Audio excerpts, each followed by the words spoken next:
Hello WhatsApp guys, আবহাওয়া পক্ষ থেকে আপনাদেরকে জানাই স্বাগতম। এখন দেখবেন বুয়া টিভির খবর। আজকের বুয়া টিভির আবহাওয়া প্রচুর খারাপ। আজকের ঘূর্ণিঝড়ের আবহাওয়া প্রচুর খারাপ। আজকের আবহাওয়ায় মানুষদের টয়লেটের চাল উড়িয়ে পেলিয়ে দিয়েছে, এই শোনা গেছে বুয়া টিভির কাছে।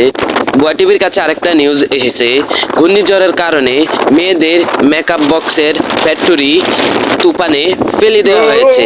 এখন সংকট হচ্ছে মেকআপ বক্সের। এখন কিভাবে মেকআপ দিবে না দিবে দুশ্চিন্তা পড়ে রয়েছে মেয়েরা। কিভাবে বেরোবে রাস্তায়, আর মুখটা তো দেখা যাবে না, দেখা যাবে কালা ভূতের মতন। এতে লাখ লাখ মেয়েদের মেকআপ হবে মেকআপ বক্সের কারণে, কিন্তু তারা তো মেকআপ দিতে পারবে না, তাদেরকে দেখা যাবে তো কালা ভূতের মতন। সবাই পাশে থাকুন, বুয়া টিভির পাশে। আসসালামু আলাইকুম।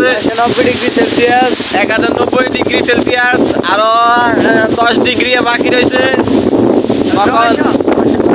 990° আর 10 ডিগ্রি বাইরে রয়েছে। তো আপনাদের ঘর বাড়ি উল্টে নিয়ে যাবে, অনেকটু হালকা হালকা লড়ে আপনার নানির চুরি করে নিয়ে যাবে।